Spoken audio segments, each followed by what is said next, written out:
Self-care is when you purposely take care of your well-being through restorative activities. Now, I know some of you may think that watching TV, going to the spa, weekend vacations are all part of self-care, but they're really not. All those things are very nice, but they do not involve improving your self-care.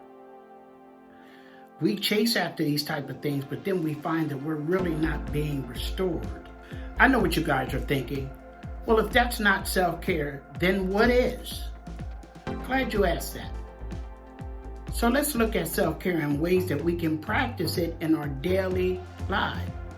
When we think of well-being, we think of doing what's best for us. One of the greatest challenges for our well-being is emotional and physical stress. Stress is one of the leading causes of healthcare issues in America.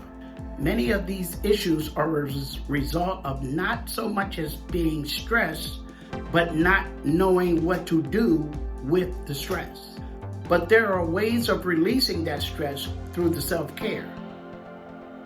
We experience stress by what we do, what we put in our body, our thoughts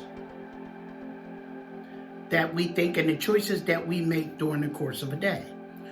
Stressful things that we can put in our body include sugar, alcohol, caffeine, and processed foods. I know these sound familiar because these four things are some of the most consumed foods in America. This affects our energy level, our immune system, and our overall well-being. So it is very important that our self-care does the exact opposite of what those things do to us.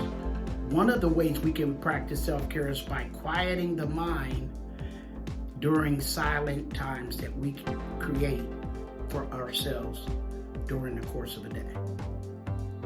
We are consumed by daily noise. It could be traffic, at work, kids, TV, radio, etc.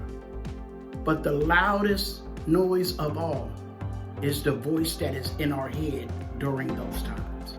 The average person has over 50,000 thoughts during the course of a day, but 90% of those thoughts are negative ones. Meditation and being still brings an awareness to that internal voice so that we can decide the thoughts that we are going to keep and the ones that we need to let go of during that time. It is very important to be comfortable when we are trying to meditate. Movement is also important for us to restore ourselves.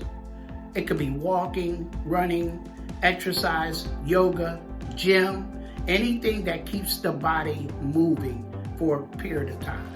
Movement creates endorphins, which helps us sleep. And then it sends a positive feeling from dopamine to the rest of our bodies. You can do this for just 10 minutes a day.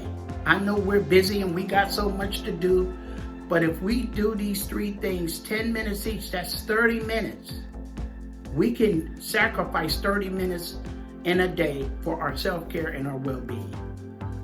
And the last one is to take time for nature.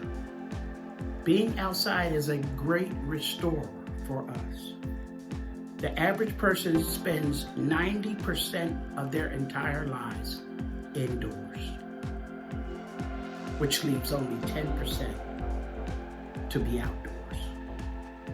We have to find a way to balance that a little bit more. Getting outside for even the shortest times will help improve our self-care. It'll help us to get in touch with nature.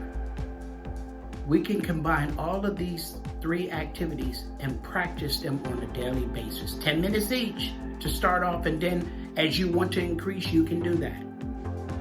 It increases your energy, supports your mood, and increases the joy that you have in your life. So let's try to practice these self-care routines in our daily life, just to see what happens, because after all, you're worth it. If you like anything I said in this video, hit the like button, subscribe button, leave a comment, and until next time, the Libra Man is out.